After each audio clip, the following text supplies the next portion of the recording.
Welcome to the Screen Time Continuum. I am Keelan, and I am here with the fellas. Mike, Nick, what's going on, fellas? Hey, happy Wednesday. Happy Wednesday. Sure. Let's call it Um, Wednesday. I'm doing great now that I saw that graphic. Hey, you did it. It took me relearning DaVinci Resolve to figure that out, but it did. Well, I appreciate you, man. No Going worries. through that struggle. Yeah. That's real love right This is there, when fellas. my boomer brain was like, I was literally trying to save the fucking file right before we came on, and my boomer brain couldn't remember how to do it. So I had to do a little research. Got you through the moment, though. Hey, you know what? That's how it goes, though. Everything has to be done on the fly, and sometimes you think you got something handled, and you might need to revisit some things. Saying that leads me, of course, into today's movie Nice. entitled. No, I appreciate you. Thank you. Thank you. Movie entitled Nobody. A movie about nobody, and it's a very nobody. This movie came out in 2021. Oh, excuse me. It is an hour and 32 minutes, currently available on HBO Max for viewing. It is directed by Ilya. Aya? You know what? I don't know how to pronounce that, but I'm gonna say Ilya Naishuler. It's the spelling because it almost looks like two eyes, so it could almost be Aya, or it could be two L's, which would be Leah or Elia. I think it's IL, so Ilya. Okay, so Ilya Naishuler is the director of Nobody, and the music, which I loved, is by David Buckley.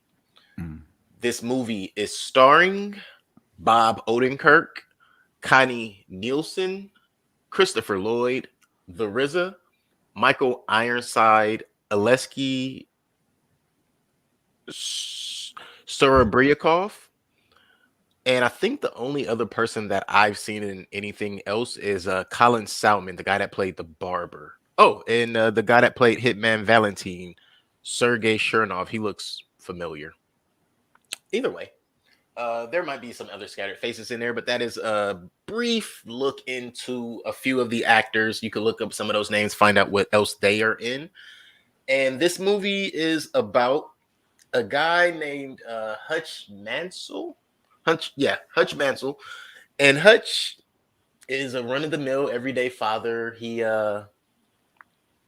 not anybody special. He just is a regular everyday guy trying to lead his family and raise his kids and be a good husband and work. And the next thing you know, people breaks into his house and he becomes a person that we were not aware or prepared for. And we go through that journey.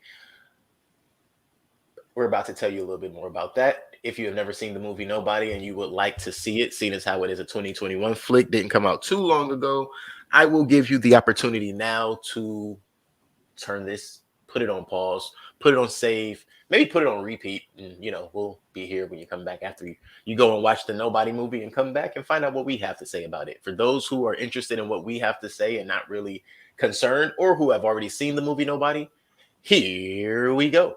So, fellas, initial impressions of the movie Nobody. What'd you think? Sweet. Mike, do you want to go first or you want me to go?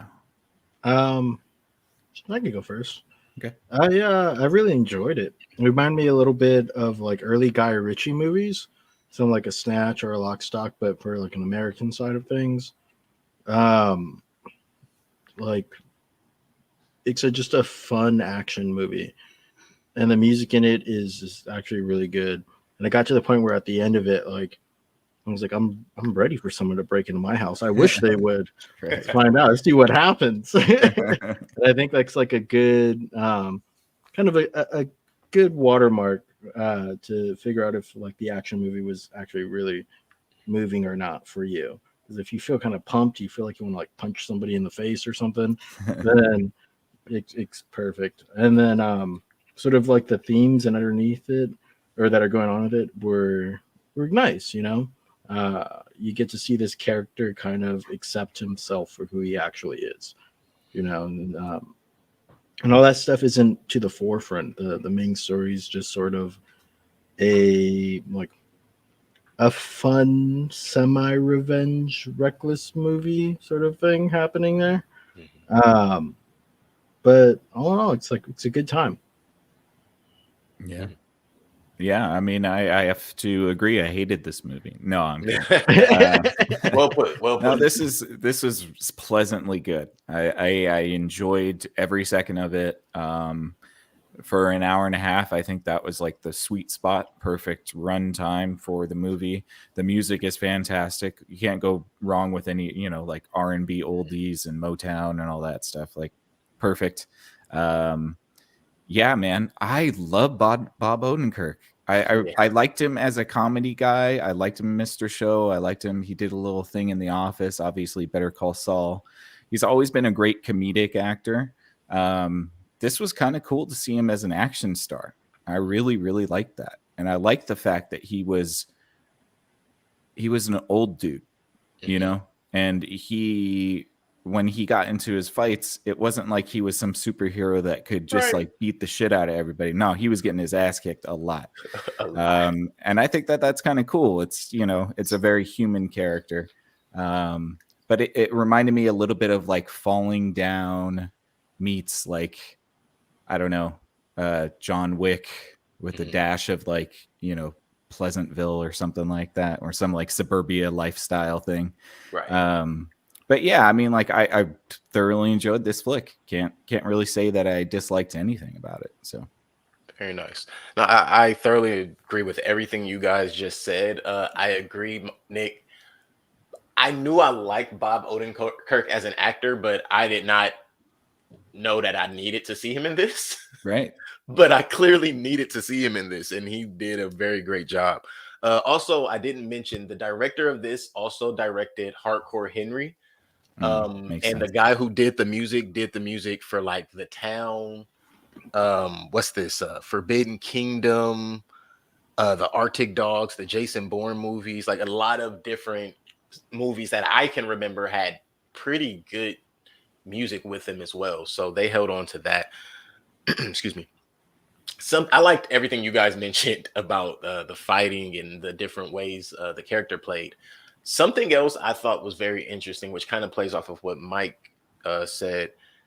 It was just that whole, well, actually, both of you said it, is how real he was as a guy. Like, you get a lot of movies that are, okay, we get it. Like, what's going to happen. But this movie went from like, oh, okay, I'm going to be a good guy to, okay, I'm going to relive my old life. I'm going to become this guy again. And to, yo, bro, calm down. Like, are you okay? That's why I thought of Falling Down, because it really felt like he was that like really uptight white guy that is being fucked with by everybody in his life and not really respected, and he just finally snaps and he's like, fuck this, And I think that was what was a little crazier to me about this. I can't even say he snapped. He just focused up almost. Right. It was like he tapped in. He fell back into his old habits. Yeah, it was not back to himself. Right. Yeah, he became himself again. It was more of that, and it seemed like Mike said, more of a becoming who he was. Finding himself again. Than a lot of these movies come off as that guy who just he had that spark, and now the adrenaline and the focus and the rush of what he wants to get accomplished is the reason that he's this hardcore killer. Nah, I'm literally nobody because I've been killing my entire life. That's what I'm known to do.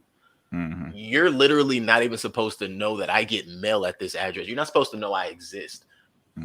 Where you fucked up, sir, was you laid eyes on me, and I know came to my house, right? And you don't fucking do that. I love that. That was so bad. Again, that you shouldn't show up to my house. You broke the rules, and that's what I loved about Hutch. Hutch was a man of moral and honor. He got a little complacent, but at the end of the day, it's like, no, there's a way to do things, and if you follow that rubric, like if they had hit him at work, I don't think he would have cared. Yeah, but I do like how they built up his sort of slow boil of resentment about the decision that he made himself. I mean, we find that this was all his decision to go domestic, and it's over time just been wearing at him. Or you get the clips in the beginning of the repetitive, monotonous things that happen over and over again. I tell you what, man, that missing the trash is one of the things that happens to me sometimes. Listen, you're running out there, your arms up in the air. Come on. Right. That happened to me one time, only once. After that one time, I promise you, this is me. If I miss the truck, I'm like, I guess we're gonna be real easy on trash this week, so we don't overflow. Yeah, exactly. I'm just gonna have to go get in there and step it down. At least you don't walk over to your neighbors and like dump it all. No. I don't dump it off, but I might have a bag and just. Theirs was empty already. Yeah. No, too, like that. The choice of actor too. Was it Bob Odenkirk? Is that what you said? Yeah, I think it's a really great misdirection. Like, I think whoever casted this knew that person was a comedic actor and knew that the audience would see him first as a comedic actor, which plays up to this persona of nobody, which is really a nice touch on the movie, because they could have picked like anyway. You could have Jason Statham, for example, try to play the same role. But we all know him as an action star, so you feel like you know what's going to happen already. Yeah, absolutely. You gave me a familiar hardcore face. If you gave me that's only ironic to me because Hardcore Henry is a movie from first person view. It's a great movie, though. It's actually one of my favorite action movies. It's just the irony of there's no face to the actor. I think the entire point, like you're saying, though, is if we had anybody who we've even seen in one really good action flick or even a TV show that did really well, this movie wouldn't even have been as good. No, not at all. You know what's going to happen. For a movie that you know exactly how it's going to play out, I didn't know how this was going to play out. Well, because Bob Odenkirk, and again, the casting was very good because Bob Odenkirk presents himself as unassuming. Agreed. But he did a really good job about acting with his face that you could see the steely-eyed, like, fucking beast behind him as well. Like, so the gorilla's even pounding on a cage from behind. Yeah, dude.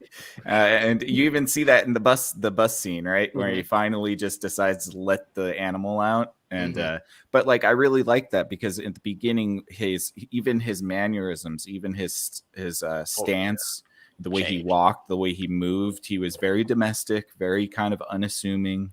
Nice guy, don't want any violence. Stiff, had a bounce to his walk, which I was like, why is he walking like that? Wearing the dad outfit, the khakis and the tucked in polo, which are really comfortable to run in. Apparently, what, khakis? Yes. Oh, okay. Run, jump, dive, duck, dodge. Dodge a wrench. Never mind. With you saying that though, what I also thought was dope about his face acting. The moment when he snapped. So we see, everything from the initial. So we begin the movie and we see his back and forth. But, he gets broken into. He hesitates. He doesn't do anything. And then we found out a little later, he didn't really hesitate. But through that moment, everything is going well. Then we see everything when he's talking with his daughter and he finds out about the kitty bracelet. You saw his face go from, oh, yeah, I need to. He just needed that reason, man. Right. And it's like, this is me. Really? A kitty bracelet? Yeah. Really? He was beating himself up about the whole, like, because if he takes out the trash on time, the house doesn't get broken into at the pizza box. It's true. Mm-hmm. So if he would have just but he can't keep up with that domestic lifestyle because it's not him. It's not him. Yeah. That's why he forgets about it, right? Like he's doing pull-ups on the bus stop, for God's sake. Yeah.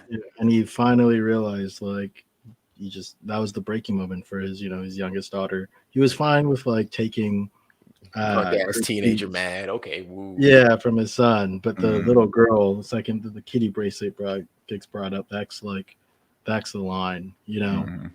Then, he was okay with them taking the watch. He was okay with them taking the money, but it was the not my baby girl. Damn kitty bracelet. And like the astute observation he had not to kill them was great. So it plays on like the best samurai is one that keeps, or that lets his sword rest in the sheath or something like that, right? And so you realize like these were just scared people that just wanted a few bucks and get out. They weren't actually a real threat. Right. You At know? all. No unloaded And gun. I kind of like that as a misdirect too, because I was assuming watching the movie that these people were gonna lead to a larger thing, Yeah, but you actually same. find out that kind of ends pretty quickly, Yeah. and then it's him just like I'm still unsatisfied. Yeah, it's like Yeah, the, that's all. That's all it was. He the went and beat dude up and everything, and just it wasn't enough. it was the itch of the drug. It was that Right. first little Yeah. taste again of that life where he's like, "Oh yeah, I miss doing this," and that gets repeated with like RZA and his father. They're just both of them are like, "We really miss doing this shit," because Mhm. both of them play similar characters of these people who have been retired and want Yeah, including his brother. and try to get domesticated, so to Mhm. say. I tried retirement. Yo, Christopher Lloyd smoked his I role. love that shit. Yeah. I'm not gonna say it yet. Just Detroit safety management. Detroit threat management. I'm gonna talk about that later. That was awesome. But no, like so usually when you introduce your characters, you do like in the beginning, like the day in the life stuff. And that montage, the day in the life stuff was great because it actually sets up the other montages that happen, you know, like the training montage, or it's like it gets used multiple times in the film in different Mhm. ways. And it becomes a nice filmmaking technique for the course of that whole movie. It was enjoyable. Yeah, it's a good way of letting the camera tell the story. Keeps sort of the exposition down, which is nice, and keeps it visual. Yeah, the juxtaposition between the two day in the life. So one's where he's like making the traps and doing all that stuff versus running. It's visually the same thing, but two completely different characters that should be doing it, but instead you get this one nobody character doing it. Mhm. Right. I did appreciate that he continued to keep his physical upkeep. And even when we hear later his father talks about the same thing, like, yeah, I did the swimming and the naps and the sleeping in, and like you think to yourself, like, nah, you're an old dude just sitting in a retirement home. What are you talking about? No, I'm not. Just seeing him keep his body in tune, and we know what that can do for the mind. Which means at some point, like he said, he always knew that it was a facade. Well, He and always knew also, at some point he was going to have to go back. yeah, well, and also too, the repetition, the monotony would suggest a military background or a sort of law enforcement, very stable. You do the thing every day. You ride the bus every day. You drink out of the same thermos every day. You have the same thing, like very regimented.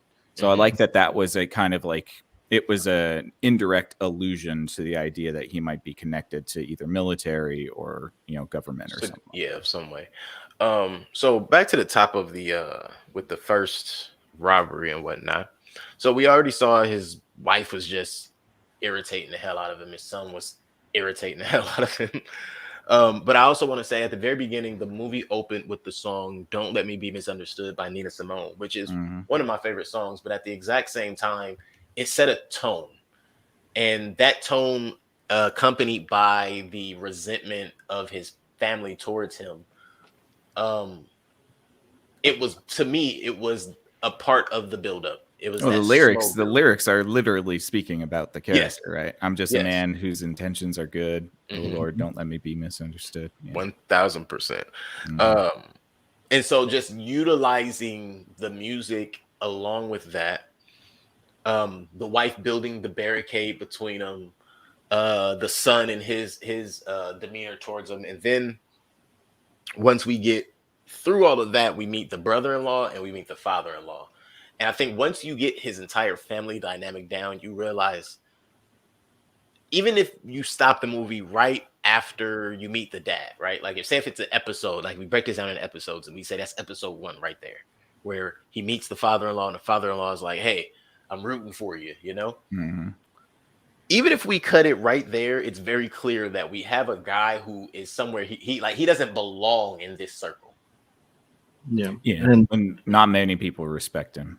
Right. Yeah. Because he has to keep up that facade. That's the facade that he keeps up. Yeah. Right. And because of that facade, he literally as he said, he overcorrected. He stripped himself of an ability to speak up or stand up for himself. Yeah. Yeah. Mhm. Because Oh. his way of standing up for himself usually ends up with somebody dead. Somebody said, yeah, yeah. And you can't imagine you can't show your cards and you start to show one card. All of a sudden, people are like, "Whoa, wait a second, Yeah.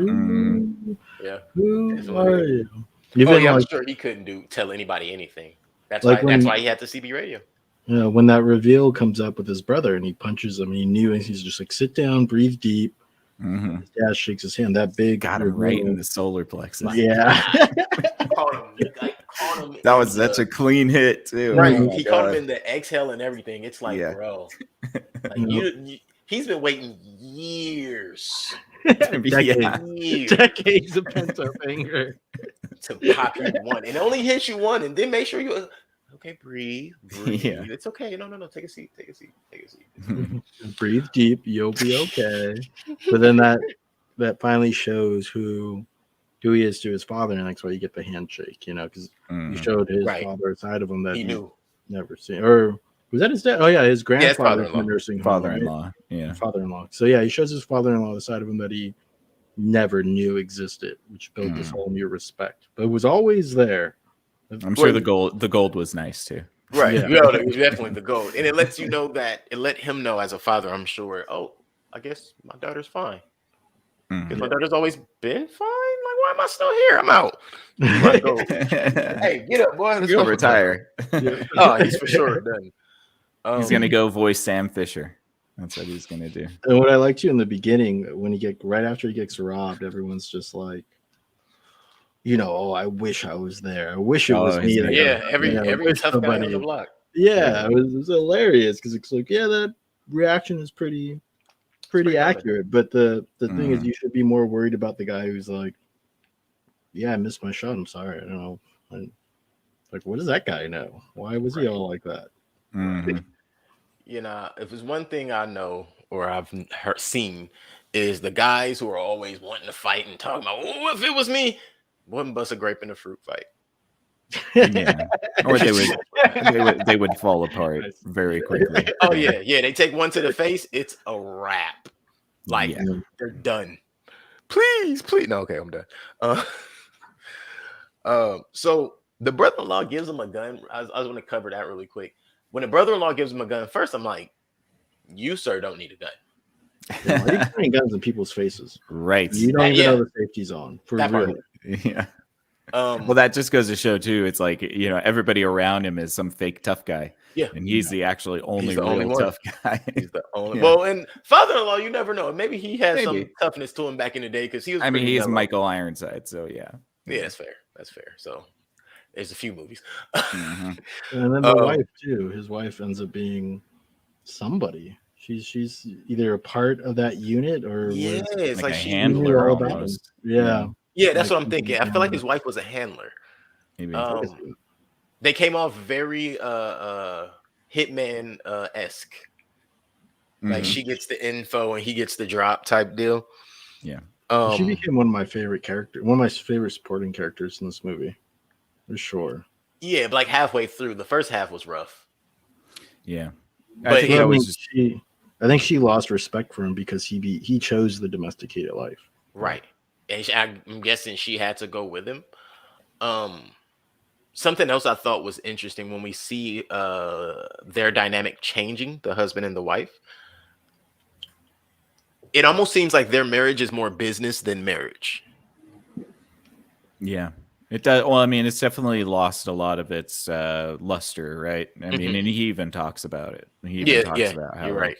Their intimacy is gone, and so yeah. Right. And that was one of the cringer moments. Those lines, like it's been months or it's been a long time since we've embraced. I'm like, where are we going with this? Wait, why are we? It's been a long time since we've had sex. Just say that.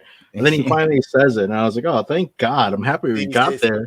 We just took 6 lines. Since we kissed, since we embraced, since we had sex, since we made love. I was like, well, that's certainly not going to put her in the mood. That's for sure. No, legit. That was my reaction. Hey, at least she brought down her pillow wall. That's right. Have you ever had a woman put up a pillow wall? Berlin Wall fell that night. Yeah. Okay. They take some work to get over that pillow wall. Let me tell you. How about you go through the pillow wall? There's there's only pillows, so there's Hey always a man, crevice. I'm There's an Mexican. We entrance. jump over those walls. No, We're that's when you just starfish on your side and enjoy the space. That's what you do. Use your space. Like, don't threaten me with the pillow wall, man. Don't threaten me with a good time. I'm look at all that. Looks I'm gonna like make your real wall ends on comfy the floor. sounds. I'm gonna make it sound like I'm really comfy. Well, you see that psychic warfare going on over there. That's right. Hey man, this is West Germany over here. I don't know what's going over there in East Germany. Right. Just broke down that wall. Yep. Hey Nick, does anybody call you Hutch by chance? No. Unfortunately, I don't have a background in whatever this gentleman does. It sounds like it the way you talk about that wall. Auditing. Have you ever audited somebody, sir? No. I never want to be audited now. If the IRS It's a whole new term. Just know I will file on time or early from this point forward. Right. If this is what auditors do, I want no parts. Yeah, it wouldn't have been amazing if it wasn't like the CIA or FBI he worked for, but it was the IRS. Oh, snap. He did say 3-letter agencies. So. Yeah. And he said all of the 3-letter agencies, in fact. Right. So I see you didn't put down on your tax return a few years ago. You did some Ubering. Yeah. I think you claimed one dependent, but I don't see anybody else here. What are you doing? Instead of claim more on your table and tell you, so as of 2021, you got to file Cash App. So what we don't do here? Oh man. So yes, with that being said, we find out that Hutch goes back to his dad's house after he gets a little hair up his ass, and he's ready to go back to the life. He gets his dad's FBI badge, old revolver, and goes on a hunt. I liked the hunt scene because that gave the audience sight into who you were dealing with. You're dealing with a guy who's getting on and off of a bus with a gun in his pocket and an FBI badge that we all know is old. And he's questioning people in tattoo shops. And it's his dad's bus card too. I like that because he doesn't want anything attached to his name. That's why he doesn't drive a car. He's just always on the bus. On the bus, right? Exactly. And that's just simple knowledge of knowing, especially on highways today. If you ride the highway, you're getting your picture taken every. Well, and your registration and your driver's license will all be tied to your license plate. And I like that little montage. There's so many movies where he would have just walked into the right tattoo shop. Right. But that little montage shows, again, you got that dedication, but builds up a little bit of the reality of the world that they're trying to build. Yeah, a little bit more to that world building element in a very fast and succinct way that doesn't take away from the runtime. Yeah, right. And that's exactly what I'm saying. Like you have this guy, he's not afraid to do that. Like if you work in a tattoo shop and you see somebody walk in and just, hey, I'm looking for somebody who has this tattoo. Nah. I've never seen that before. So when he gets to the place where, guy wants to be, that's an old badge, the old guy, that's an old badge. First off, you didn't even see that badge. That vet saw it for 1 second. He's like, that's 20 years old. It's like, who are you? Like, but that let him know, I'm in the right spot. If you guys don't know the person, you gonna know where I can go. Right. So when he sees his tattoo, the old guy sees it looked like two flaming aces on his wrist. Yeah, it was definitely 2 playing cards. Yeah. It was just a little tiny bit of the tattoo too. Just a little bit of it. Freaks the fuck out. That old dude pissed away his 4th grade nutrition lunch. It was done. What was that? Thank you for your service. Thank you for your service. And then locks. All of the locks.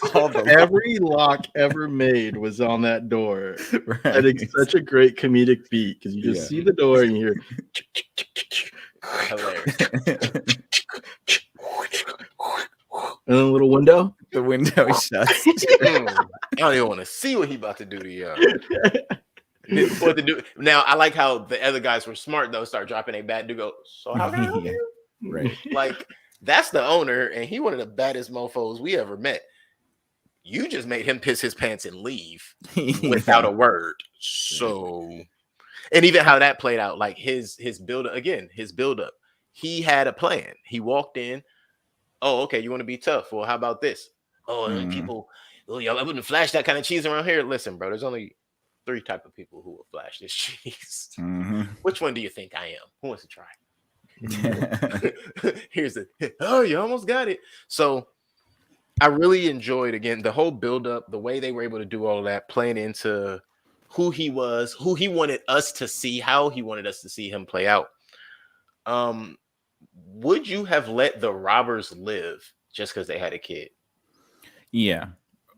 I mean, like, I know, like, I'm glad that he, as a character, did that, because it shows that he has principles. And one, he knew that they weren't going to kill him because he knew the pistol was empty. Unloaded, yeah. And he also knew that they were kind of desperate. And I think hearing the kid was like, all right, fuck. Now you see why can't do anything. Yeah, can't do anything about this. And it falls into that sort of like that ex-government morality thing too, right? Where like there's rules to this, there's rules of engagement. Yeah. And if you can't engage, you can't engage. And the kid was the thing that broke it. Yeah. You don't want to orphan it. You don't want to orphan a child just because of a kitty cat bracelet. Hey man, you know, how else will you get the next copperhead? Yeah. Fair enough. And then the response is perfect, where he goes outside and decides to beat the shit out of a brick wall.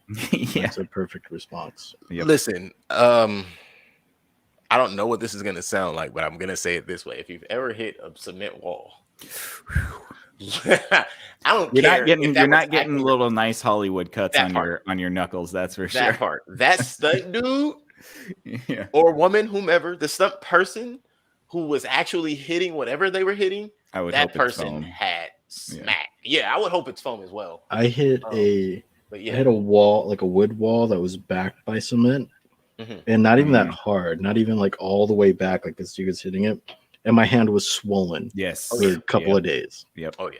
I've had the same experience. It's not fun. Yeah. So if you're hitting like a brick wall at full force, over and over and over, off of a BMX at about 13 years old. So but it's like it's movie making, it's fine.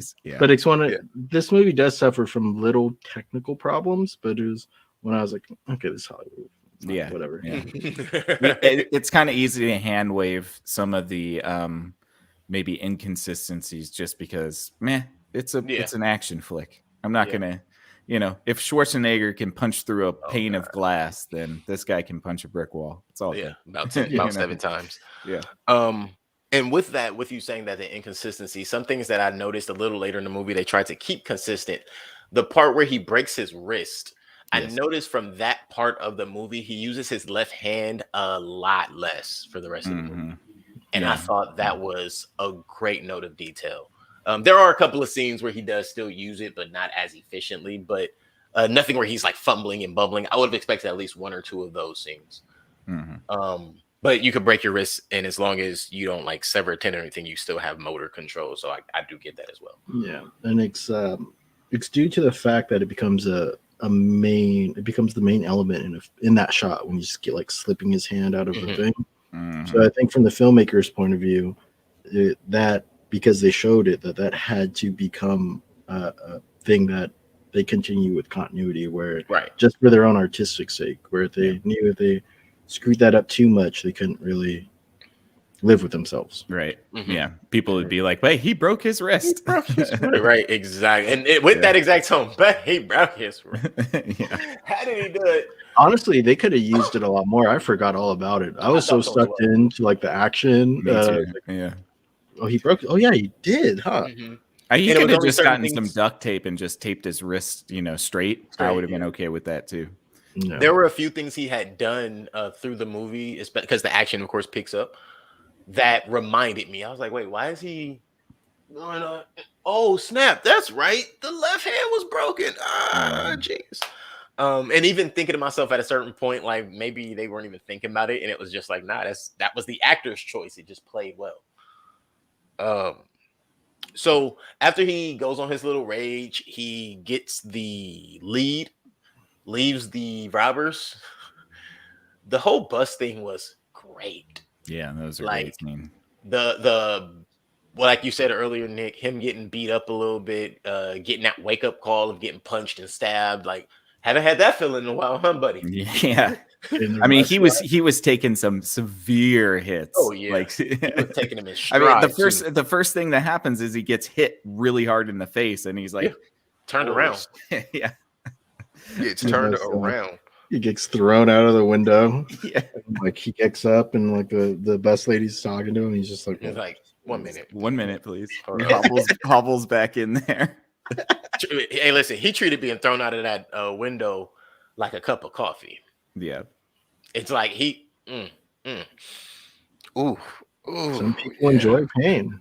Maybe it's all part of the whole experience, you know? Hey, It was a listen. pretty brutal fight scene. I did enjoy that. He started getting more creative with his environment, like using the Over seatbelt and then taking one of the pipes. Like he just breaks one of the railings right off. Yeah.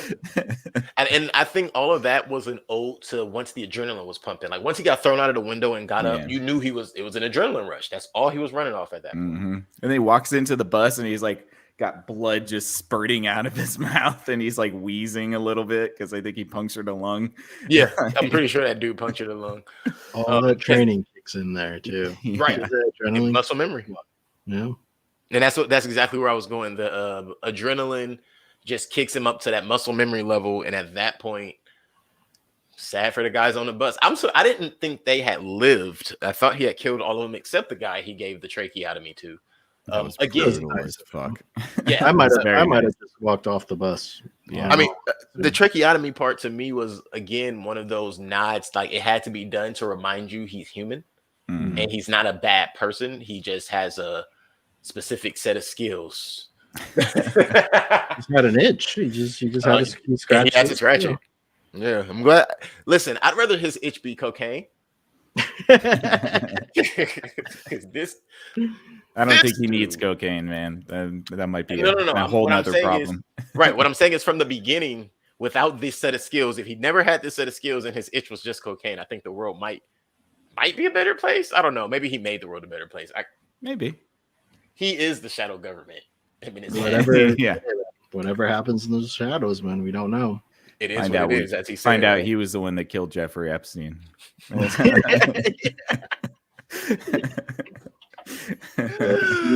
Mr. Epstein, you've missed some tax returns. That's right. Yeah. I want see now they have to make a nobody too, just so Yeah. they could do a tax return scene. Right. That would be awesome. That'd be great. Oh yeah. So once he gets home, I don't know. It's weird that moment between he and his wife, and he's telling her he misses he misses them, he misses who they used to be, and she's almost like still having this resentment of like, ugh, I can't believe you're bringing that up. Like, Yeah, she did seem kind of obtuse about the past. The past was very ambiguous between the both of them. You're left to kind of insinuate what they did when they were younger. right. Well, I think based on our theory of her possibly being his handler, being a handler, 70% of her job would be being a civilian, like blending in. Yeah. 100% of his job is being a ghost. So She could have also been, like a handler in the sense that the company set him up, or No, and that's kind of what I'm set getting him at. up with her. Yeah. Yeah, that's what I'm thinking. Like she was his handler then at that point, and then he ended up marrying her because, they kind of forced them together, but they fell in love, had kids. Mhm. But too, like how far from like the handling point of view, like Mhm. you did all this great work to get your husband domesticated. If that was true, get him out of life. How far do you want him to go for a damn kitty cat bracelet Right. or for some few bucks stolen? It's like, Yeah. Right. so Well, you and that's why- respond in a way to try to like be resentful to pull him back closer towards domestication. Mhm. Right. Well, and that's why I like that Nick highlighted earlier how it was his decision to go into hiding.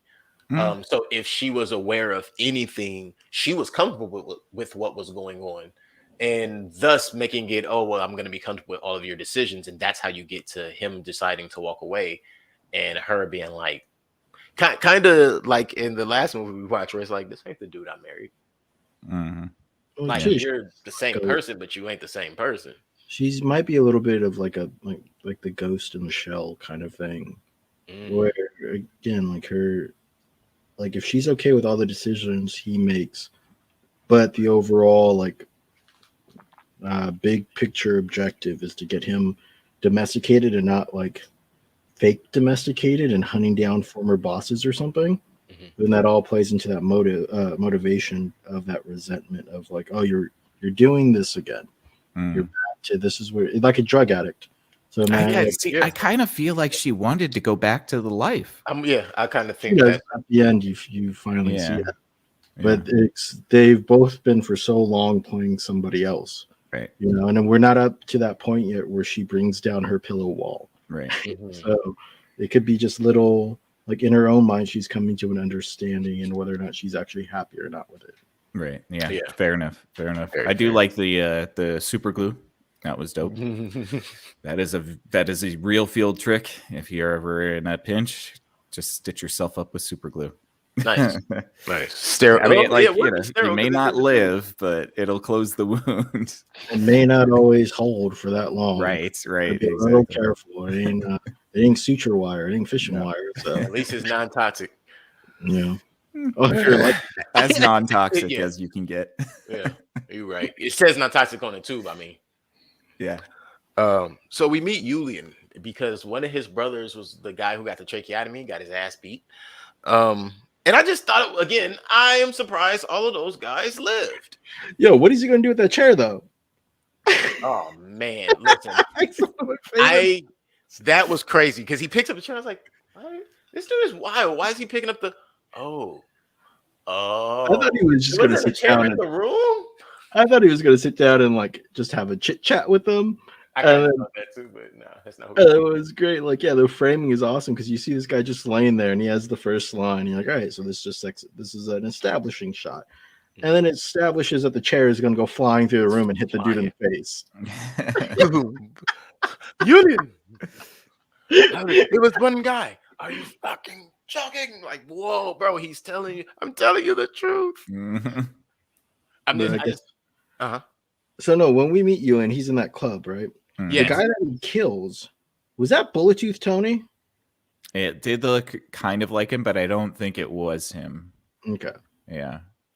Yeah, no, I don't think so. But it was one of, you know, like a Russian oligarch, I guess, right? Yeah. My eyes, they don't mafiosos well anymore. He was 3% of the Obashak. The Obshak, yeah. Like, bruh, if he 3%, that means he run like an entire coast, right? That's a lot of money. It's a lot of money. Oh, fine, we'll split it. Oh, is that simple? We good? We good. Like, I gotta make the rest of them happy, you know. Right. Like, I really thought it was about to be a problem. Like, oh, now you about to have the other. Listen, I thought we were gonna meet Julian, who was this guy who's down and out, but come to find out, nah, he's basically one step below Hutch, just not legally. Yeah, I don't think he's as deadly as Hutch, but he's just you know he's a mafioso. Yeah, and I like the balance. Hutch is the resource actually. So like with Hutch, you get like the jazz, you kind of get the R&B, and then with Julian, you get more like the Sinatra thing. It speaks to the level of both of their intelligence. It's like the admiration of art between both of them. Well, and then you know he takes one of the paintings. So. Takes the Van Gogh painting. Brilliant. Bedroom painting. Yeah, it was great. And I like how he did get a little blood on it, so I don't know if he's going to be able to sell it. I don't think he's trying to sell it. Yeah, you hold on to those things, sir. Right. And so what I love about their after the whole thing and we meet Julian is just that transition of everybody knowing who Julian is and kind of like, yo, Hutch, what the fuck did you do? Like, this ain't the guy you want war with. And Hutch is like, oh, okay. I did like the little trick of having the record player also be like a CB radio.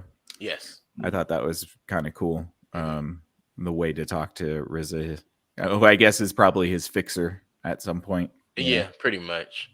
It's very much so seems because we saw the photo in his dad's home, the retirement home, of his dad as a younger guy with him as a kid and RZA as a kid, which I don't think we even get his name at any point. I thought that was telling of their relationship. So even when we had the, don't your white ass, I'm coming to save your stupid white ass and coming out of hiding. It's like, oh, okay, so we're gonna get Riz at the end of the movie, right? Because it's like you don't say you're not coming to save somebody that you're not coming to save. You simply go, so what you gonna do? Mm-hmm. Like just the whole like how he helps the story too, where he's like fucking with Russians. Classic. Right? But fucking with Urine, you don't want this kind of war. Right. It's like, why? It's like only you. Like you just get this thing. And I think that's what I loved was his dad and his brother were very aware. Like, nah, this is when you get a hair. Like, what does dad say? He's like, so you gonna handle it? You good? Everything all right? And he's like, yeah. Remember that thing that I gotta go handle that. We'll get to going. Go handle it. Yeah, it's like I know who you are. I knew it was coming. I was just waiting for it. And I love the way that played out because when his dad had said it had been a while, it was like, so you've really been running from who you are. Yeah. So much so you couldn't look your father in the face. Like, whoa, that's crazy. So yeah, again, the running too. He calls his dad later and he's like, hey, heads up. Yeah. Shit can escalate it. Yeah. He's like jogging down the street all fucked up. Right. Like shit, it escalated. He's like, all right. And so before we get to that. So again, with Yulian, we meet Yulian. What I thought was cool was one of the guys had snatched his bus pass, and that's how Yulian was able to track him through his let's call her his hacker. So Yulian has the hacker and Hutch has the barber. The barber was dope. The barber was dope. And even the barber is kind of like, basically this ain't the kind of dude you want that shit with. Like, yo, let it go, whatever it is. But I like how they both have somebody on both of their ends telling them like, yo, this ain't. Yeah. Well, Yulian's hacker just straight up quits when he finds out who he is. Okay, so I love how that played out. And I forget the guy who played the FBI guy. He I've seen him in other stuff. And I like his energy just in that one scene. Oh, he was in Community. He played the fake dean. Yeah, exactly. There you go. Yep. So I like how he has her, like, oh, he's nobody. Like, what are you? Like, oh, if you can't see a wolf hiding in sheep's clothes, then what's your point of being employed here? All right, I'll look deeper. Like, I got a guy. She blackmails him. He boom, access denied. He's like, fuck, all right, I got to do this the hard way. Goes to the basement, pulls the paperwork. Files. Okay. I would have loved for him to read those files, piss his pants, and then have to go send it off. That would have been just a brilliant touch. That's like highly redacted files, man. Oh, yeah, I feel like almost all redacted. His body bags, his face, and the name nobody. Right. In the middle of a fully redacted sheet.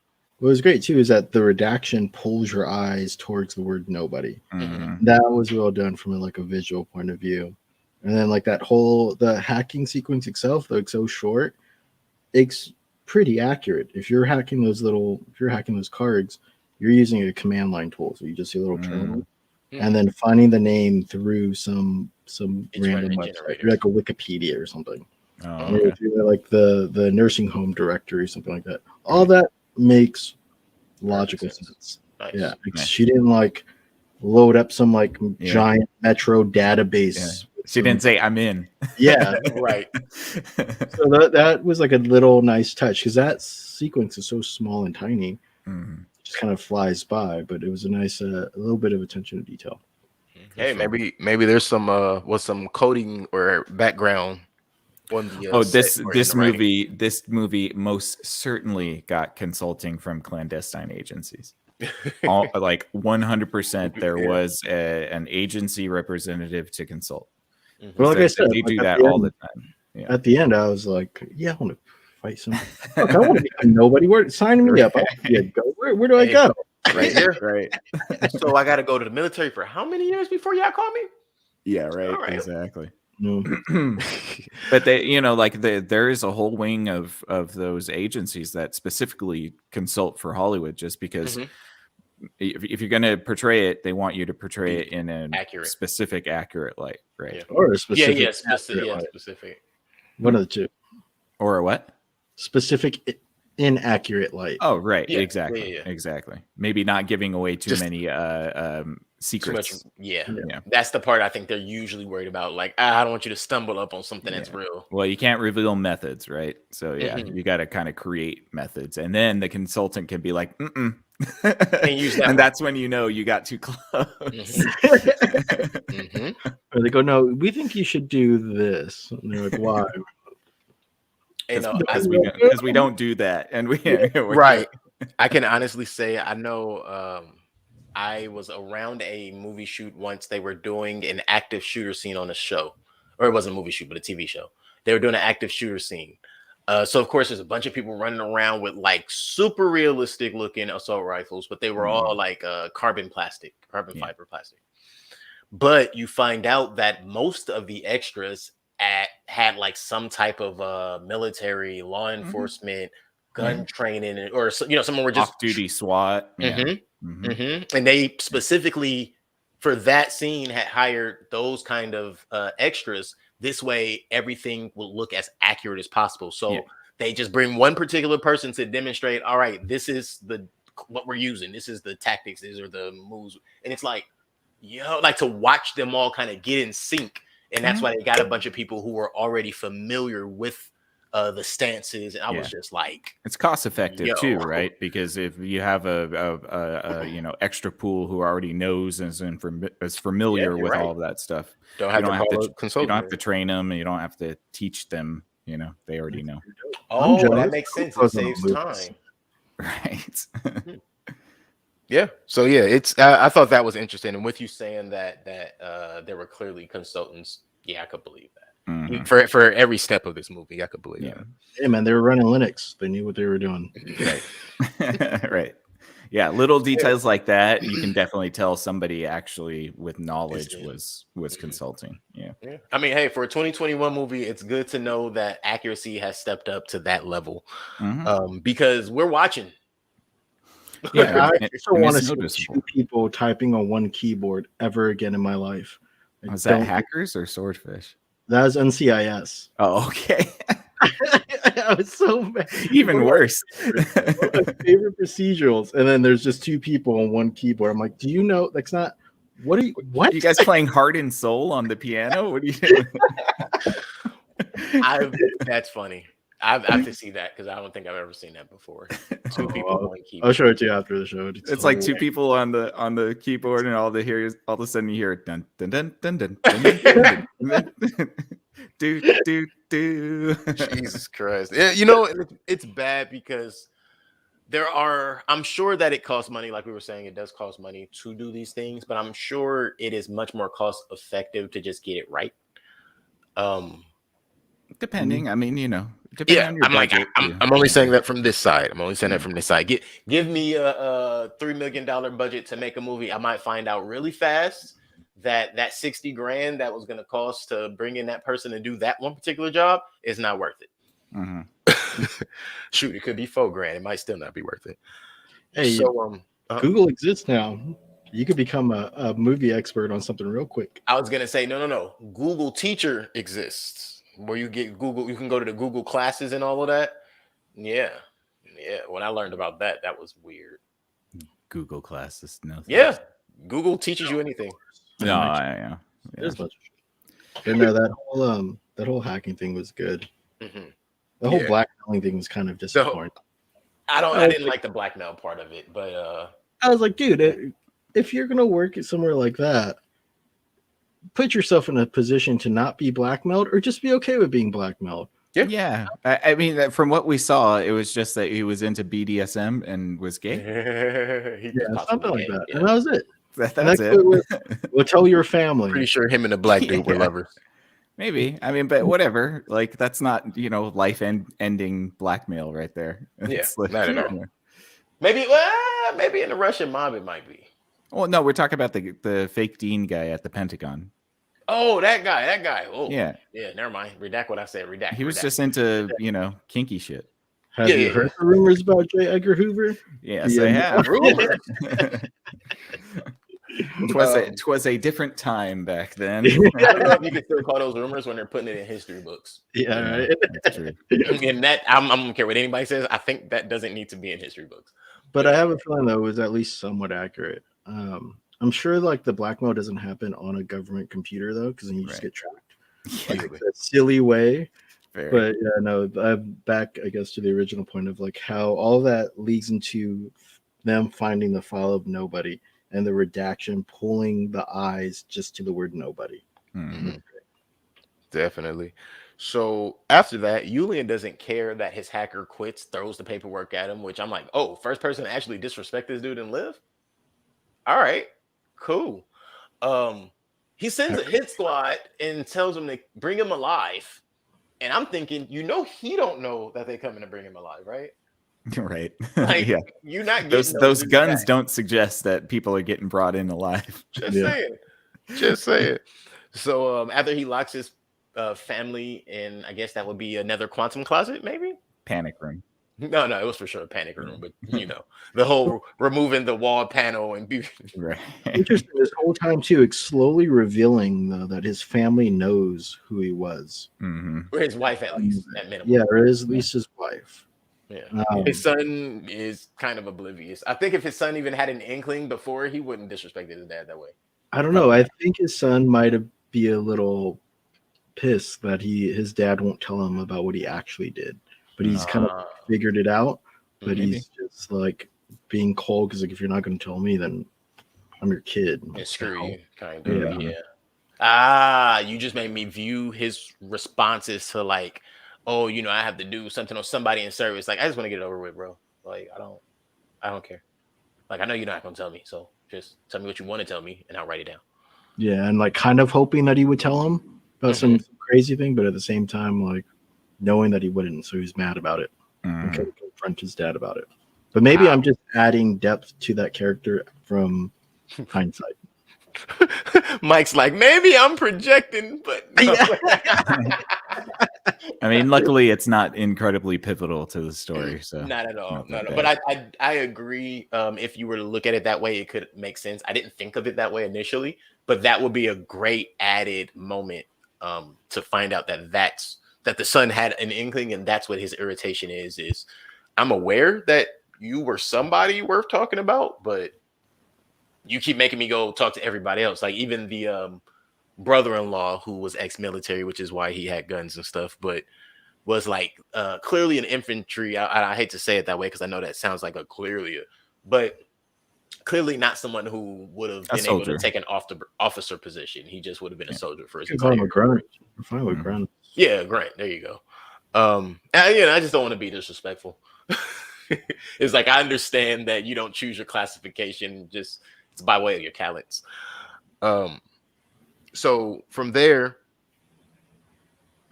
after he kills everybody up, they take him, they're gonna take him in, he breaks free, kills the black dude. That was dope.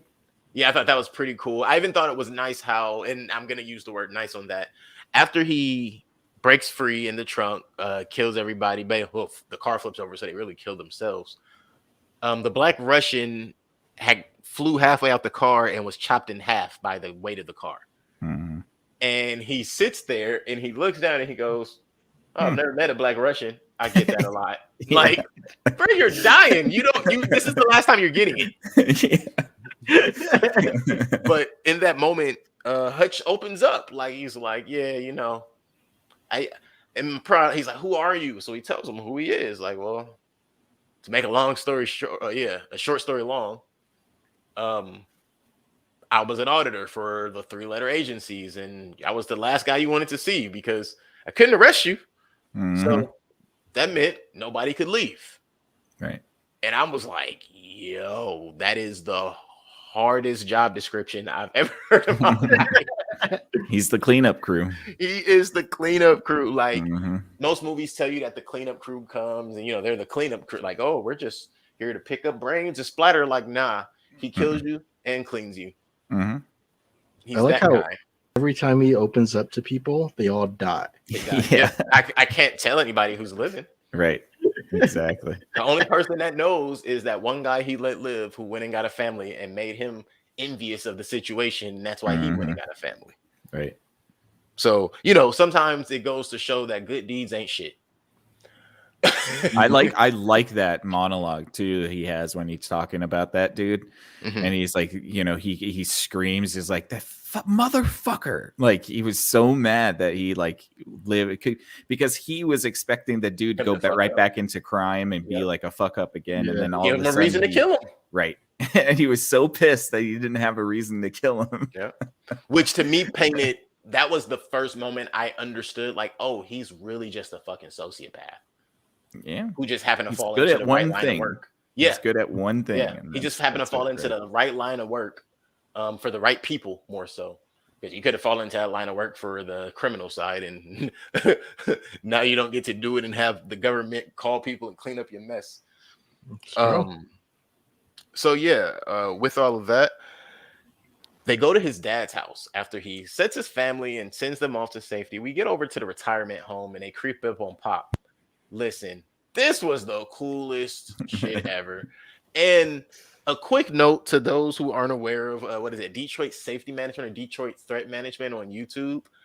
So if you've ever seen those videos of the guy who grabs the gun and like stops the hammer from firing and stuff like that, you see Christopher Lloyd's character, the dad, when the pistol is pointed at him, he grabs the pistol and latches his pinky between the hammer and the gun as it's coming back forward. And that is one of the methods that the guy shows you on the safety management videos. And those videos just kind of took off. They went viral over, I think, the last 2 years probably. And I thought it was just kind of cool for them to throw that into this movie for anybody who, again, showing their relevance. Their to our listeners, their finger on the pulse. Do not attempt to disarm somebody by putting your pinky between the hammer and the gun. It's not going. You're not going to be quick enough. You're not going to be quick enough. That part. You're going to have to be trained for a long time. And context on that, what I enjoy was there is one video that the safety management people do, actually with another show, but what he explains is he's not trying, like, it's not like this, oh, I'm a superhero, you can't shoot me. It's like, nah, it's the reality of 8 times out of 10, most people don't die from pistol wounds. And what you're trying to do is stop from getting shot multiple times. I think if I recall correctly, there's a video of some Asian kid that shot that dude like 5 times. Yes, when he tried to do that. Yeah. Yep. So, and that's what I enjoy about when I did see a couple of the guys breaking it down. He's like, listen, I'm at a disadvantage either way. So yeah, you're going to probably shoot me a few times in here. But the point is to teach you a technique that can keep you alive. Like, you're not going to stop from getting shot. That's not what this is about. I was like, wait. So these classes are free, right? It's the same rules of the knife fight, right? You get into a knife fight, you're going to get stabbed. You're going to get cut. You just want to live. Yeah. That's the whole. And I was like, wow, like to just see that side of it. So again, finding out all of that about that management, safety management, and then seeing that in this movie, they utilize something that went viral to that level. It's kind of full circle to Mike bringing up the accuracy of what they were doing as the hackers and all of the different things that we noticed through this movie, even leading up to that, a nod to a viral moment on the internet. And you also get this notion that his whole family was elite trained at one point or another. They were kind of a long lineage. Like, I wouldn't be shocked if his dad was an auditor. He's like this long lineage. Oh yeah, I'm believing that's what it was. Yeah, I think his dad was one before him. Yeah, but no, that was a great moment where he stops the gun. He just pulls the shotgun out from under the. Oof. What do you guys think that was? 18 gauge? 12 gauge shot off. Yeah. That'll blow a hole through pretty much anything you needed to blow a hole through. Only it was blow the seat back. I was expecting that seat to go back. He must have been bracing himself very well or something. I don't know. Probably had a little stilts or something in there to keep it still. And if you ever experience Glock pinch, I imagine putting your finger between a hammer and the bullet don't feel too good either. Oh, no. I've had slide pinch before, and that shit hurt like a bitch. Got me right in the fat of my hand. Just sliced it clean. Yeah. I feel that, and I didn't even have it happen. Yep. And so, like, this is obviously some guy that you just shouldn't mess with. Mm-mm. And he puts the shotgun on the other dude. Security guard wakes up, which is probably also another one of my favorite characters. Is the sleeping receptionist. He gets me, runs over. He's just like, oh, it's just some loud TV. You got to turn that down. Damn. Yeah. The dude's just bleeding out next to him as he's like holding him. Ain't said a word. He just Yep. hilarious. Yeah. So after that, the mayhem ensues. He goes, he buys the business from his father-in-law, drops his brother-in-law like a sack of potatoes. We covered that a little because the punch to the gut in the solar plexus just dropped him, and then eased his pain and taught him how to take a punch. Because that's really all that came down to. Oh, you've never been hit before, like you never really been hit before. Yeah. Okay. It was great, dude. It's just like, what am I supposed to do about this business? Getting the wind knocked out of you is so awful. Sucks. It's so awful. It sucks. It feels like you're gonna die. I was just gonna say that. I'm like, it's pretty close to feeling like death. Yeah. It's like, am I ever gonna breathe correctly again? So once he does all of that, I enjoy also the utilization of from the beginning of him talking to his father-in-law about the offer he offered. Him telling him it wasn't big enough to where he got desperate. So it was like, you know what, here, take everything. I just need this place for what I need it for. I'll figure the rest out later. Which was only like $100,000 worth of gold. Yeah, so. It wasn't. It's interesting. Just took $100,000 worth of gold, I guess. Right. I like that he hit the gold in the pinball machine. That's a cool in the coin smart. Collection. Yeah, it was the right amount of gold. I feel like that character should have. Right. And I was gonna say the same thing, Mike. That's bug out gold. Right. I like how it wasn't some oh man, I have a cache of $2 million in gold. Like, of course, by them not telling us how much gold it was, you kind of give that impression like, oh, that's $1 million in gold if you don't know any better. But to anybody who knows better, it's like, no, these are minted and pressed coins. Those aren't bricks. I mean, some of them were small bricks, which I think go for like $20,000 maybe, but some of them were just ounces, which are like $2,300. Here's kind of the brilliant thing behind it, though, is that because the spot price of gold fluctuates, true, and he never says how much gold it actually is, you escape from being dated. Because, like, if you see old movies and you're like, oh, I'm carrying 3,000. Here's a nickel's worth of gold. Yeah, like you're like, yeah, it's not a lot of money at all. But they get into like this timeless story space with just dumping the gold. Yeah, it's a very good illustrative device of just like it symbolizes wealth. There you go, lots of money. Boom, bricks of gold. I like gold. For sure. Yeah, and also I wish I had found out. We had known a little more about what the father-in-law's intentions were post retirement, but not necessary towards the story. But it would have just been interesting because the brother-in-law sucked. We know if he got any money, he was gonna screw it off. But I was just in my head canon, that's Sam Fisher, and he retired to own a store. And so it's like all this military family, like, that makes sense. Fair.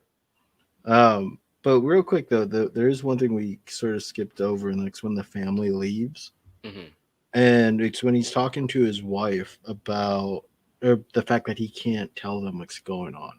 Right. You get this really beautiful shot of like from like the tail end of the car going forward, and them talking pretty much at this point at each other. To each other about that they can't really talk about this, and he needs her to like trust him. Blind one more time. The visual distance between the two that the car creates, and the fact that it's a car itself, which I think was like an SUV or something, but we really think of as wide, is a nice visual device to show how much distance has grown between them. Right. I think it was a Subaru. Super maybe. Like that. You like that? But no, yeah, I agree. And that's what I was saying earlier about even their dynamic with the earlier you have her just kind of like staring at him, not saying much. Then you have her healing or helping him when he's wounded, to that version of her, and even the version of her when they're looking at homes later.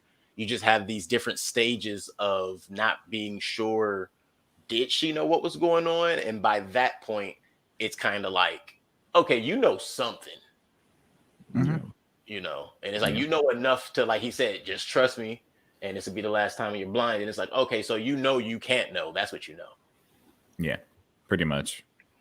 Yeah, she knows that it's, classified. It's redacted. Unless It's you want to be redacted. redacted, stop Yeah, asking exactly. questions. It's also too important that she knows that it's important for her, so that they get caught up. Right. Mhm. She doesn't have any info. Yeah. happening. Yeah. Mhm. And that is actually probably the bigger side of it. No loose ends. And if you make your family a loose end, you usually are going to lose them. Or at least in movies. That's how movies go. So Everybody has their weakness. Usually, usually, yeah. So Hutch sits with Yulian with a claymore, like Mhm. bro, That was like dope. that was great. Like, he's just in there, Yeah. like, Uh-huh. oh, are you enjoying the meal? what song Yeah. was he singing? Like something about a star, or like You know what? forget. Yeah, some it's. tune, right? I'm Yes, not. Yeah, it was either sure. Sinatra or like Tony Bennett, one of those like lounge singer dudes. I don't Yeah. remember. I didn't recognize that one, honestly, but yeah, I could definitely see it being something like that. Just he was singing it in Russian. Yeah. Well, no, he was singing in English that part. Was Mhm. Well, Yeah. the music that we heard was English. The he? character might have been singing in Russian, but we heard it as English. Oh, okay, I get what you're saying. I'm gonna say, I swear he was singing in Russian. The first time he was. Then Oh, the first one, not the second yeah. one. Mhm. Okay. Yeah, And when we His first see him, performance he is jumps ruined a on little. stage and sings in Russian. But that particular time when he's watching the show, he's singing. He's singing. I think it's a Tony Bennett song, but it could be Sinatra, like a deep cut Sinatra. Yeah, I gotta go look bad. I bet you I know the song and I just wasn't paying attention to it. Guaranteed. Right. But he also burns down all the money. Yes. Yes, Like I Joker. forgot about that. Yeah. The Joker. Yeah, that's what that reminded me of. It was like, oh, so the director of this loved Batman. Got it. And I will say Old Heath I Ledger. did appreciate how quickly they processed that scene. Mhm. I think it was appropriate to not dwell too much on him breaking into that area and burning the money down. You just see him killing fools, and then eventually he burns the money down. Like that whole scene lasts, I think, like 30 seconds, maybe a minute. Yeah, I don't think it and was a full minute. and I think that that's good because you want the buildup to be the final fight that gives it the most sort of like time. And having another big fight like that might have been a little bit too much. Yeah, and then too, it plays into that again, going back to the beginning where you see that montage and the day-to-day stuff. Mm-hmm. That was his day-to-day. Right. Breaking in and burning down these places. Right. Ties it in visually really well. Yeah. Yeah. So yeah, once he does that, they sit together and they talk, and he gives them that ultimatum to quit. We could both rebuild. Mhm. Yeah. What do you mean rebuild? Oh, I burned it all. Everything you have, it's all gone. Wait, what?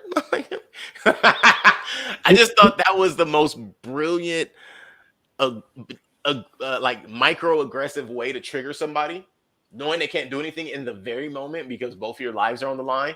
Mm-hmm. And then he just kind of like, well, I know I can walk out of here unscathed. I'll just go ahead and lead you guys on to your death. He literally did the Heath Ledger Joker exit. Yeah. He just walked himself out with the bomb. Yeah. It's really one of those that from the Ob Shack to the car chase. It gave me very, like, I almost looked at this character differently and thought to myself, if it wasn't so far removed, if I find out this script was written, say, like 07, 08, this script could have been written for Heath Ledger. And they might have had to refashion it just over the years for whomever ended up taking it. I did like that when he left the club, he goes into the car and you can see him cross his fingers like really, really hard. Like he's hoping that he takes the bait. He wants him to come after him. Yes. And that's when I realized that was him baiting him the whole. I was like, oh shit, he really knew he wasn't gonna take it. He was baiting him the whole time. Yeah. Got it. Mm-hmm. It's like, how do I make sure he comes? Right, exactly. I gotta leave breadcrumbs. Got it. Yeah, he didn't set all those booby traps or nothing. Come on. Man, so many booby traps. Oh, that's what I wanted to mention is, my bad, Mike, really quick.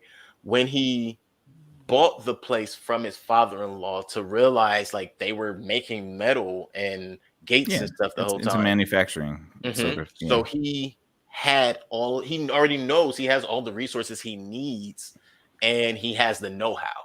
Oh, you can make some incredible things with metal lathes and all of those industrial machines. That's for sure. And he was very aware of how to do such. Sorry. Well, he worked there, so yeah. Yeah, exactly. Well, he basically ran the place. I'm just hunting down the song. That's all. Oh, right. The song that we were talking about. Got it. Like so, I'm just get super curious. I like lounge music. I'm a sucker for that sort of stuff. So I was just looking it up. I understand.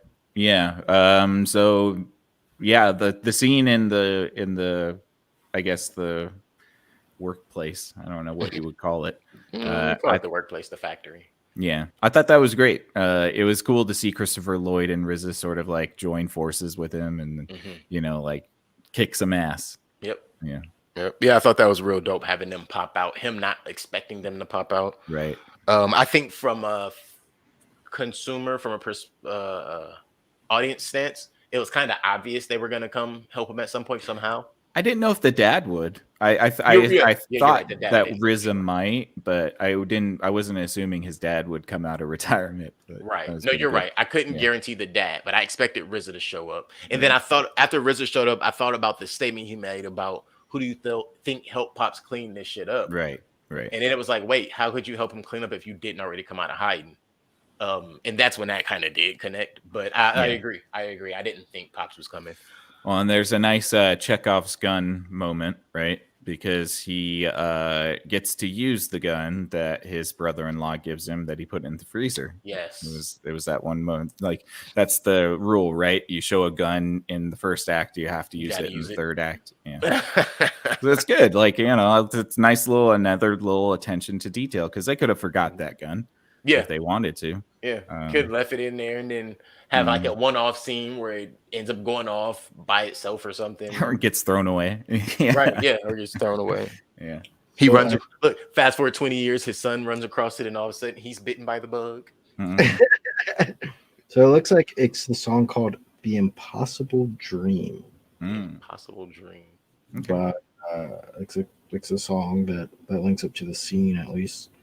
I saw, and it is by Andy Williams. Andy Williams, interesting. All right. Not familiar with Andy Williams. Nope. But again, that dynamic.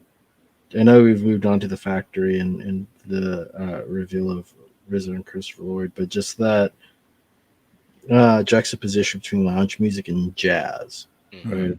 R&B, and how the two kind of build the world, because they did actually a really good job at building this world through sound. Yeah, I agree.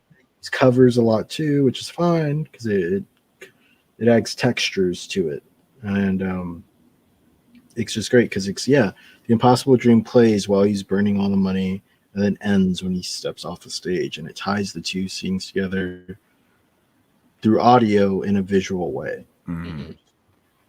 No, yeah, I could say that from the beginning to the end of this movie. Speaking of which, leading into our final scenes, once everything has transpired at the warehouse, Hutch has, everybody ran out of bullets except for Julian, and Hutch ties or tapes the claymore to what seemed to be about a 5-inch thick bulletproof glass that apparently they make also at the factory.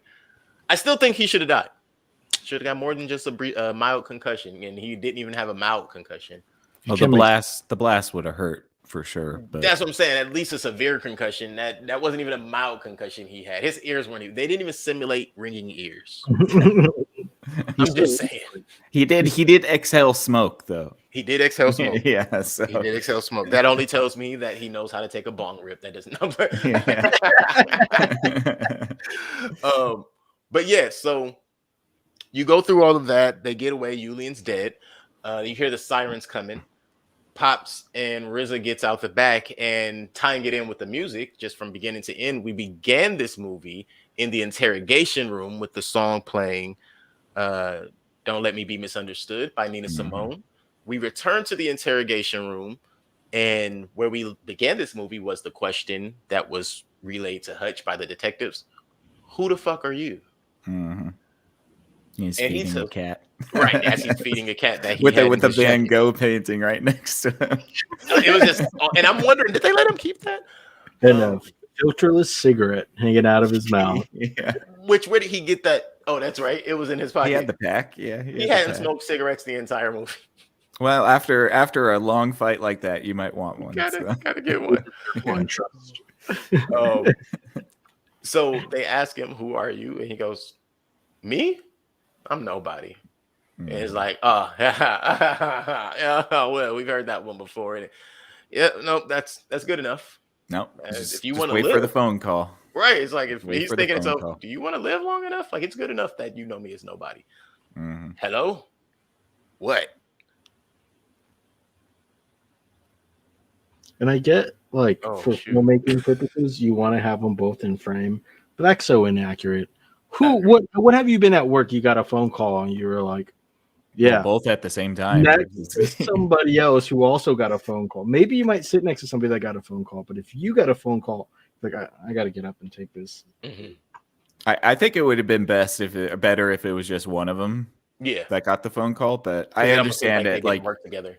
Yeah, well, it's also maybe it's just that it's such a big deal that these two are holding this guy that both of them need to be contacted and told them to back the fuck off. Yeah, I'm sure everyone got contacted. Right. Yeah. Was in the interrogation room at the time. Right. It's like, that guy I got, close your eyes. Just let him leave. He's not there. He was never there. I also really enjoyed the chase scene as it goes to the factory with what's that song? Heart of a Winner? What is that? You're the right kind of sinner. It's a song that came out in the 80s. Oh, yeah, Heartbreaker. Oh, yeah, Heartbreaker, yeah. That was great. That was great placed. Mm-hmm. Yeah, that was another great placement. Something genic music. There's a word for it when the music that you hear is the music that the character hears. And the fact that that's the song that he's bumping from like a car that he stole. Yeah. It's finally like, oh yeah, nope, this is gonna be the one. Well, it was also the song that his neighbor played when he got in the car. When he first so it was just the cassette that was in the tape deck, which is a nice bit of continuity too. Yeah. It makes a setup and pay off. Mm-hmm. It was cool. Yeah, I love that chase scene. It was really enjoyable. Yeah, I'm just glad he stole that car because better than whipping around in that Jaguar. It'll probably have broken down. There's that line. It goes from 0 to 60, and I'm about to fucking find out. Right, that was awesome. 4.9 liter Hemi. There's some V8 little one-liners in this. Was it when he tells Christopher Lloyd, you brought a lot of shotguns, Dad, and he goes, well, you brought a lot of Russians, right? Don't know if shotguns are the only solution, Pop, but gotcha. It's good for an old boy like him, though. Oh yeah, for sure. And I think that was his point. Like, hey, look, back in the day, this is what we needed. You had a whole battalion to take out. This is what you needed. Right. Oh yes, and also that triple headshot by the RZA in the stairwell. Dope. Yeah, that was awesome. That made my head go. I was like, oh, so RZA played Counter-Strike. That will go down. Lined up the headshot. Yeah, it's so nice of him to line up for him. This is great. I wouldn't be surprised if RZA somehow has a piece of DLC or even has placement with his music on Counter-Strike. I wonder if that was also a slight nod to Indiana Jones, because there is a scene in Indiana Jones. I believe it's either Lost Ark or Last Crusade. Where he's on the tank and there's 3 Germans in front of him and he shoots one of the Rugers, the German Rugers, and it goes all through all 3 of them. Nice. And then he kind of looks at the gun and then keeps it. Like, more likely. Yeah. Like, I need that joint. That's funny. So after that, we see them home shopping, Hutch and his wife. And as they're shopping, the real estate agent gets a call. We don't get any clarity on that, but it makes it clear. Just like with the detectives, it makes it clear that there are people in higher places that has their eyes and hands on things that are around Hutch, and he is covered in grace. Well, he's reactivated now. Yeah, clearly he's back on the job. I mean, yeah, exactly. Whatever agency helped him clean up his mess isn't gonna rely on him again. That's exactly what I said when his phone rang, and it was the real estate agents, and they were like, because it was like he clearly wasn't answering his phone, right? So they got to him that way, and I was like, he's back at work. Yep. Like that's what happens when they know that you still got it. And the camper just driving down the road. Mm-hmm. The dad and brother, yeah. Why didn't we just fly with this cargo? All the guns, all right. ever made from the history of time. Sure, you look farther in there, you're gonna find an old musket. You'll find something in there for sure. Oh yeah, they had everything that they fired. They took all of the Russians' guns as well. Clearly, it's a smart move. I always think about that in action movies like that. You know, like when the character has an opportunity to upgrade their gun. You know, like they'll have a pistol and then somebody will have a rifle and they shoot the guy with the rifle and they don't take the rifle. I'm like, what are you doing? They just step over him and like, what? Grab that rifle, man. Take that rifle. Pat him down for extra ammo if you got time. Yeah. You know, like, you know what, this magazine fit here. Tuck that one in the belt. So yeah, with that being said, that is the full capacity of the movie. We end with the dad and the brother driving off basically to wherever that they were going to retire for the second time. Almost the exact runtime of the movie. That's pretty impressive. We did it. Oh, wow. Yeah. You're right. Yeah. So that's everything. Any final thoughts? Anything that we hadn't mentioned that you guys thought of? I think we just covered the entire movie, but it was good. So covered a lot. I mean, you know, this again disproves the notion that if we like a movie, we have nothing to say about it. So, yeah, I'm ready for my rating when you guys are. I'm good to go. Sweet. Yeah. All right. Do you want me to go first? Sure, go for it. All right. I mean, you know, it's not like it's going to be controversial, I don't think. I'll let go of your arm. I won't twist it. Right. Exactly.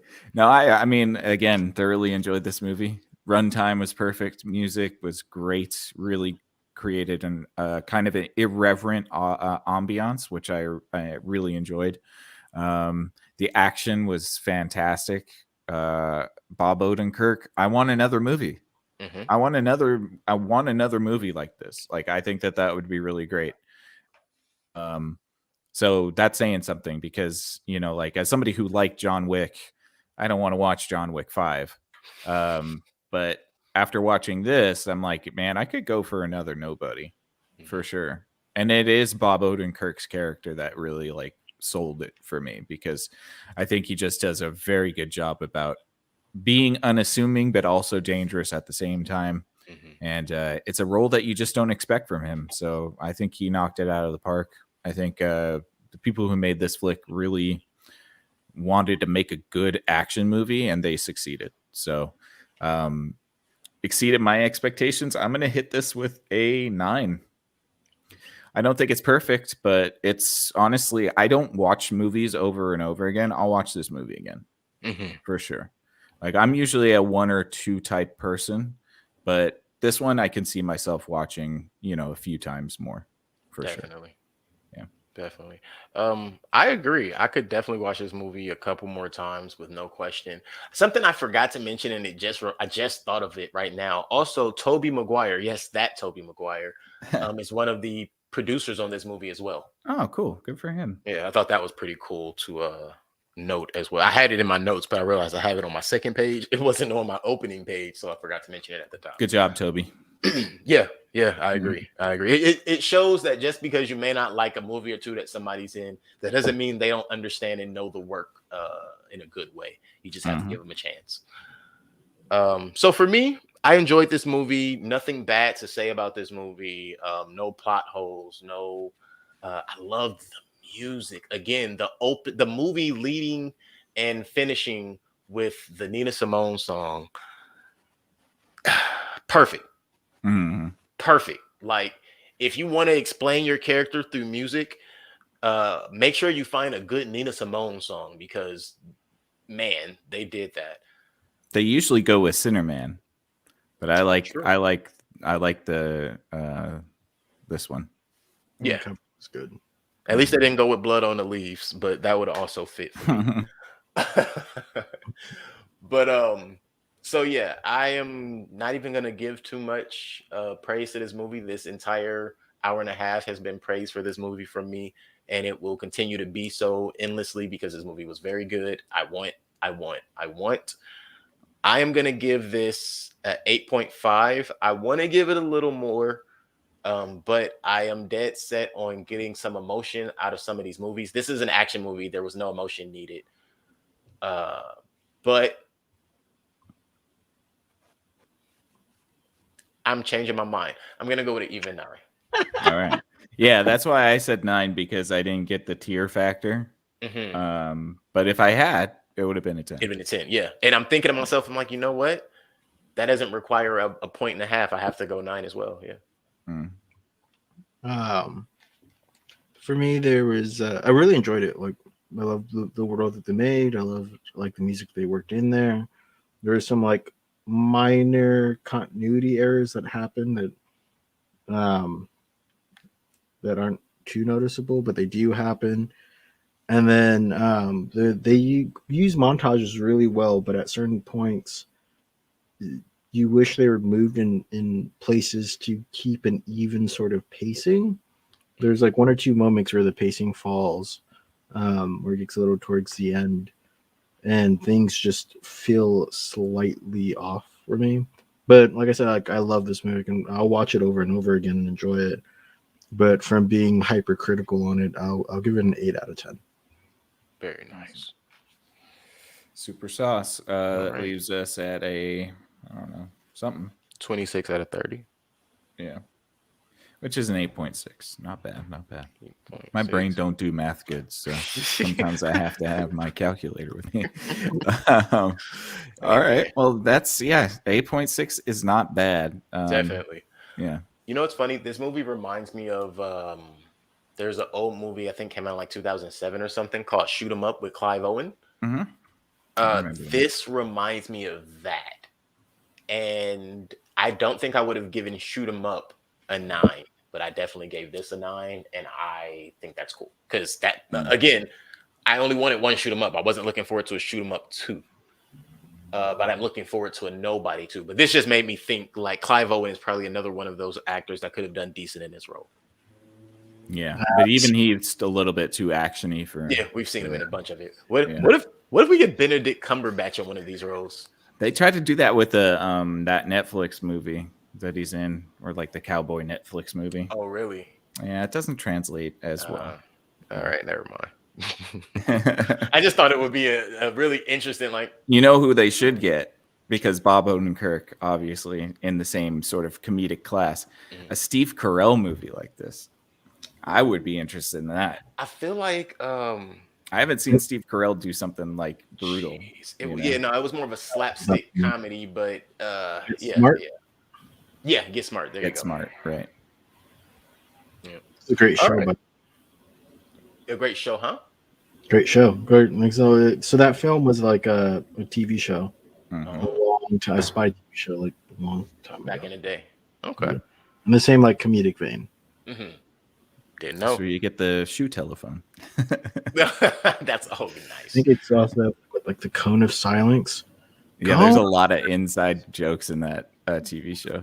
Yeah. The Cone of Silence would drop down between you and the other person for like private communication, but it would only be like your cone and then their cone, and you could hear each other. Oh man, I guess I missed out on some good stuff there. I'm gonna have to go check up on that. I'm sure that's on YouTube somewhere. Probably. But yeah, so yeah, this has been our review and ratings for the movie Nobody 2021 flick that is available for you on HBO Max. Go and check it out. We loved it. We gave it an 8.6 total out of 10. That's with 3 people voting, so 26 out of 30 possible points. Can't go wrong there, guys. With that being said, we appreciate you for joining us. Please come back to the Screen Time Continuum on Wednesdays and Sundays. We'll be right here for you, 8:30 p.m., giving you all kind of reviews and opinions, mostly opinions on the reviews. But we appreciate you for coming through every time. And if you think that you enjoy us talking, you like the way we mix, match, and add the words and all those good things, feel free to head over to Facebook, YouTube, any of our other platforms, and check out some of our other podcasts. For instance, we have the Exofathom, which goes on Mondays live. Nick, Mike, Ayla, they'll be giving you all kind of good stuff, good information that you have not heard before. And if you have read it or heard it somewhere before, you haven't heard it from them, and I'm sure they've done the research that you just got tired of doing. So jump on down a rabbit hole. Exofathom will be there for you. Guys, what are those other platforms? I still haven't really learned those new platforms. Yeah. We're doing a lot of new tech stuff right now. We're on Facebook. We're on YouTube. We're also on Verbal, which is an audio podcast platform. And we're also on Rumble and Odyssey, which are competitors to YouTube. Nice. Very cool. After that, on Tuesdays, head on over to If Numbers Could Talk. Check me out. That's me, really. No, me, Keelan. I host If Numbers Could Talk, and I'll be there for you, giving you all kind of numbers. Lately, I've been on a sports run, but I definitely am gonna be continuing to give you other things. I have given you other things other than sports in the past. You can go to comic books. We can talk about cars. Maybe you were wondering what shopping habits look like when it's time to vote for a president, or just the Supreme Court in general. I've covered some of that in the past, and will continue to cover some new things for you number-based in the future. Check me out. If Numbers Could Talk, Tuesdays, 8 p.m. I'm available on YouTube and Facebook, and you could also catch me over at audible.fm, where the audio stream goes out to multiple platforms, Google Pods, Spotify, and a few different places that you can find it. Check us out over there, If Numbers Could Talk. On Thursdays, you have Strawberries and Coffee. Tuesdays and Thursdays, am I right? Mm-hmm. Tuesdays and Thursdays. Sorry about that, Dijon. You can check out Strawberries and Coffee on Twitch. You can always go over to YouTube if you missed a live and check out the videos there, where Dijon will be playing games, introducing you to new things, going over some old games that you may remember playing on before we even had next gen, maybe before we had the Xbox One and the PS4. But if that game is backwards compatible, Dijon will be over there playing it for you, giving you some good stuff, some good, not just gameplay, but commentary as well. Check him out on Thursdays about 10:30 p.m. He'll also go on impromptu for you. So just hit the little subscribe button. Make sure you get the notifications, and you'll know when he goes on. After you've gone through your entire week, you've enjoyed your week with us, come on back on Sunday. Screen Time Continuum will start you right back up on the week with another episode. So again, we have you covered Sunday, Monday, Tuesday, Wednesday, Thursday. We'll give you Friday and Saturday off. We'll see you again on Sunday. We appreciate you guys. See you next time. For Screen Time Continuum, I am Keelan. I am Nick. And I'm Headphones. And you guys thought I wasn't going to give an outro. Ha ha. Nice.